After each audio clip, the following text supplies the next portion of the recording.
What happens when a 10-year NFL veteran swaps the gridiron for the world of cybersecurity?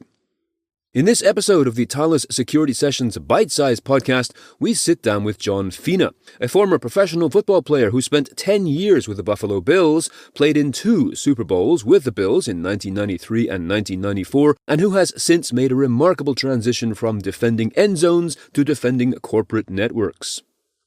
In this interview, John describes how lessons from the field, like strategic thinking, relentless diligence, and studying opponents inside and out, paired with the essentials of teamwork, gave him a unique edge in helping his customers in their fight against today's cyber threats. Through captivating stories from his NFL career, John is here to show us the surprising parallels between the high-stakes world of pro sports and that of cybersecurity. This is the Thales Security Sessions Bite-Size Podcast.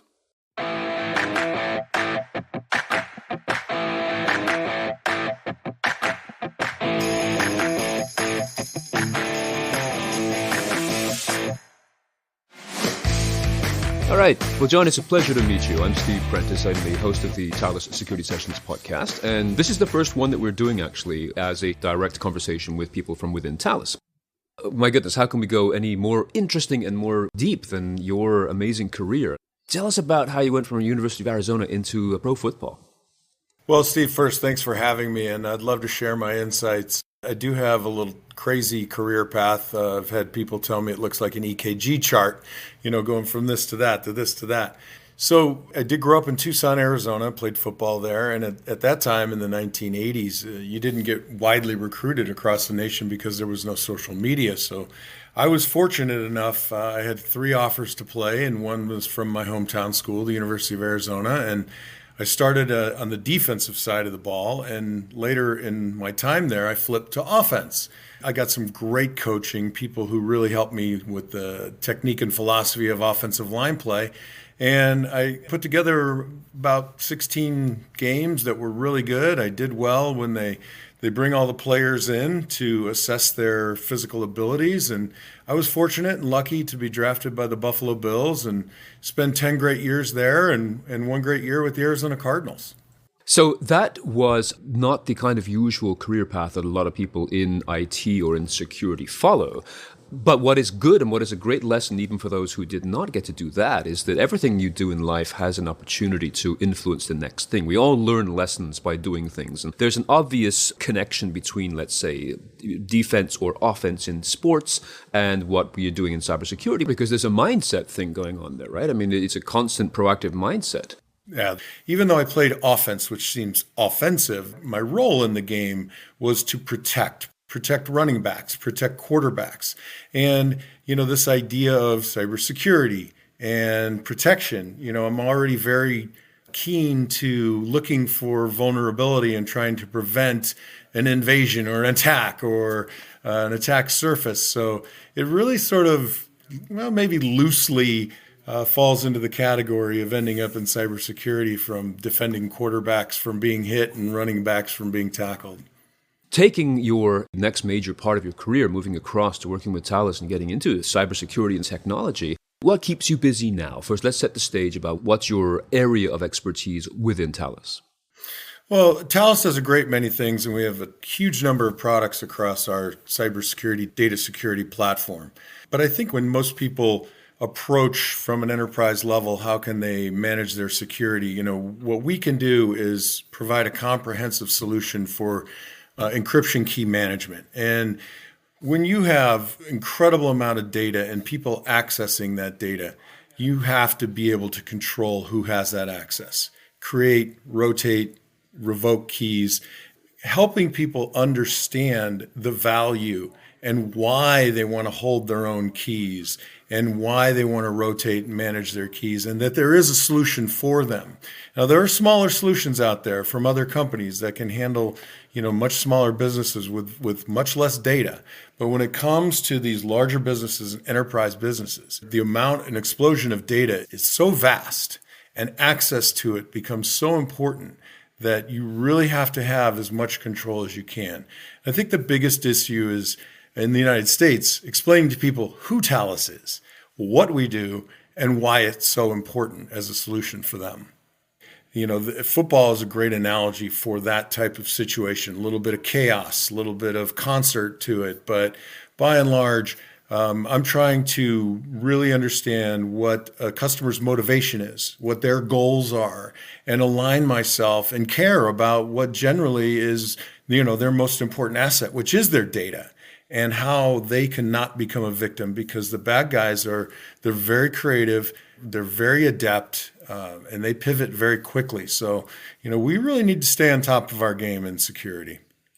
You have a remarkable way of shining a new light that ties right back to your sports career. So can you share with us perhaps maybe 3 particular talents that you either had when you started or you absorbed as you played football that you would want to share with people who are struggling to protect their companies?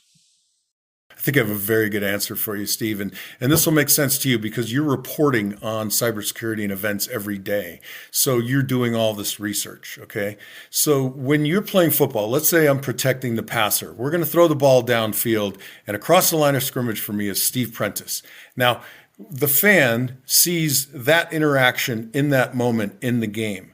But what they don't realize is that Steve has been watching film of me all week, and I've been watching film of Steve all week, and I'm looking for clues. And in this instance, the clues are, what are the threats in the marketplace?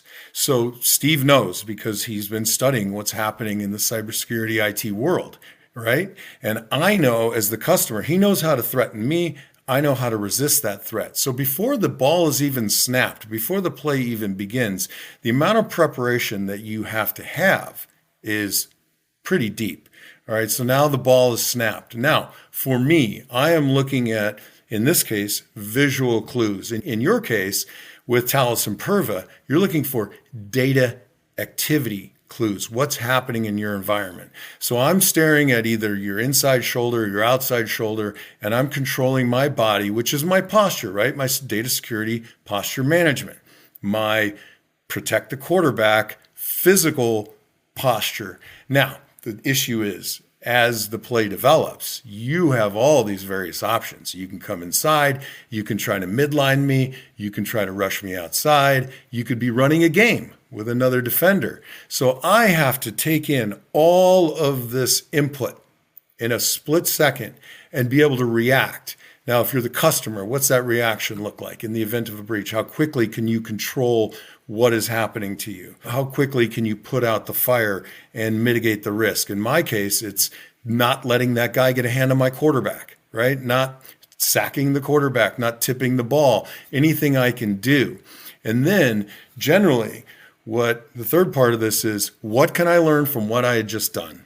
What can I take from my history of learning, from my ability, my posture, because of the actions I've taken, mitigate any kind of disaster, and then apply it to the very next opportunity, because the game continues, right? I have to line up and I have to do it again. So in a short analogy, you have to prepare, you have to react, you have to replicate. And if you're able to do that as an organization, I think, your odds get better and better for protecting your super sensitive data and being able to mitigate any kind of impact for when people happen to get in your environment. We've got people of different ages coming into the business. Do you have any advice for professionals who don't have a sports background necessarily, but any additional advice you wish to share? Yeah, a couple of things I would say to the young salespeople in particular. You really can't take no personally. At the end of your sales career, you're going to hear a lot more no's than you hear yeses. And you have to have general resilience to that. Number one, be confident, know your material. And when you don't, be honest and say, I'm not familiar with that. Can you explain how that works? People generally want to be teachers. People generally want to show you what they know. And if you're curious and genuinely interested, you'll get an answer and you'll get a very good engagement. I think the second part is when you do know your stuff and you are getting a little bit of pushback, don't be afraid to press a little bit. Ask that next question. No sale was ever made without anybody getting a little bit uncomfortable. And everybody in security right now is a little bit uncomfortable because the threats are so vast, they're so creative, they evolve so quickly, and they happen very quickly. Get up and do it again. Get up the next day and do it all again. Lather, rinse, repeat. Be a curious, thoughtful person and be genuinely interested in your customers' goals, because they can read you. These are people too. You like to think because you're in sales, you can read everyone. People are reading you back. And, live your life that way. Be curious, be thoughtful. Did you have any great mentors, maybe back at university or through your football career, people that you remember to this day? You don't even have to mention their names if you don't wish to, but something they said or gave you that you carry with you to this day? I would point to two. Number one, my father. He came from a working class, blue collar, Italian-American family. And early on, he decided that he wouldn't let anything stop him from reaching his goals. And through the GI Bill, he was able to go to college and then became an orthopedic surgeon and provided very well for our very large family. And then, as I alluded to earlier, Pat Hill was my offensive line coach at Arizona. And he was an incredible guy because he really ingrained the thoughts about technique and precision to the play. And that, there were no shortcuts. You just had to really believe in the technique and apply it. And another thing, and I think I've learned this along the way, mostly from my father, is this idea of being curious, really being able to converse with people and understand their perspective and hearing the types of journeys they've had in life. And I think because of my habit of being interested in people, I found myself connected to someone who worked in IT, who actually happened to work at Thales at the time. And this person said, you should really give it a shot. This IT, I think it would really fulfill that curiosity that you have, this idea of protection. What concerns you the most about security? Like when you see different kinds of bad guys, everything from nation-state actors right down to script kiddies who just copy and paste code. We're seeing lurkers, people who just simply go in to do APTs, just simply sit there and lurk for a while. And then you've got smash and grabs who go and steal data. We see enormous amounts of ransomware and very different approaches now to how to deal with it. Countries of all types are saying we shouldn't have our companies pay ransom. And then other companies will say, well, yes, we have to, because we have to keep going, especially if you're a hospital. So we're seeing, as you said, chaos, exactly like it is. The rules of the game are out there, but there's chaos as soon as we start to get into the play. What keeps you awake at night with regard to people's security and their data? I think generally is my biggest concern for the customer is they have an enormous surface of attack, right? And they have to be able to resist various types of bad actors who are extremely creative, who are evolving every minute of every day with the type of attack that they bring. And the idea that you have this entire attack surface and you have to look out for hundreds of thousands of bad guys, but they only need to find one weakness. And I think that's the part that really kind of generally gets me a little upset about just the state of affairs, that it's become so difficult because data is so important and we're not going back to paper. We're not going back to putting stamps on envelopes, that we need to evolve as Thales. And I believe that we're doing that with our solutions. We are able to find something for a customer that can help mitigate disaster. And I don't think that you can really kind of whistle past the graveyard and do nothing. But I also feel like if you believe you'll never get breached, you're also being a little bit silly. So you have to do everything you can in belief that you will never, because your security is so good. But in the background, you have to create an architecture of mitigation. So in the event that you are compromised, that you don't give up the entire farm. When it comes to ransom, I don't necessarily blame the folks that end up paying it. I understand their motivation. Business continuity. I don't believe, and I think the statistics bear out, that when you pay ransom, you won't be breached again. I think the amount of reattacks on people who pay ransom is even greater than if you were never breached before. So there's a fine line, and those are business decisions that our customers make, sadly, every day. But you should not be in a position where you're paying a ransom, but looking in the rearview mirror and realizing we didn't do everything we could. What I'm going to do is just ask about the internal machinations of a company that you would work with, because we look at the technology and we have now spoken about threats and so forth. In that area where you've got IT people and you have those who are focused on security as their profession, do you find that part of their challenge, perhaps part of their opposing team, is not necessarily the bad actors, but also the internal politics of an organization, the unwillingness for organizations to fully recognize the danger that they are in? Do you see people getting frustrated by the politics of the various layers of management in an organization? Well, I certainly don't want to throw stones at anyone, but, obviously when you work in a silo in a company, you want more budget. Everybody wants more budget. You want more budget in your family. You want more budget in your company. There may be some frustration. Budget cycles are tricky things, but these are Fortune 500, Fortune 100, Fortune 1000 companies that this is how they run their business, right? They create budget cycles, and there's your cybersecurity budget. Now, on occasion, there might be an event that requires that budget get borrowed from somebody else, right? Infrastructure might have to lend you money until next year, or either you pay it back or the budget goes up. I think generally what can also be quite confusing is, and this was just incredible for me to learn when I joined the world of IT, is there's no one solution. There are architectures out there, and there are millions of ways to put your data together, millions of ways to manage your data. And then now add to that along with Thales, although we have a very comprehensive solution, there are point solutions everywhere. There are companies, hundreds of companies now, who can tell you that, they're the solution to all your problems. And I think wading through all of that as a security professional is very challenging. There's a lot of noise.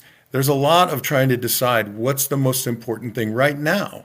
And I don't put any blame on anybody for that. I know everybody's a little frustrated, and I think they're frustrated, and it's not a bad thing. I think their hearts are in the right place. They really want to do what's right for their company. They want to succeed at their jobs.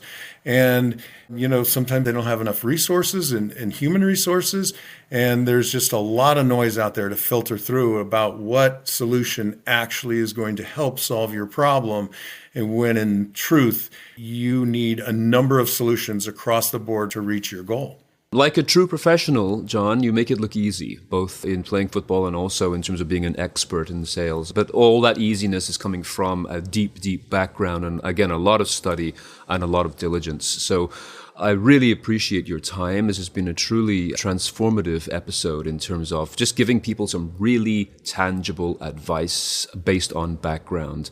So I want to thank you very much for being our inaugural guest on these special Thales Security Sessions podcasts focusing on Thales people. So thank you so much for being here with us today.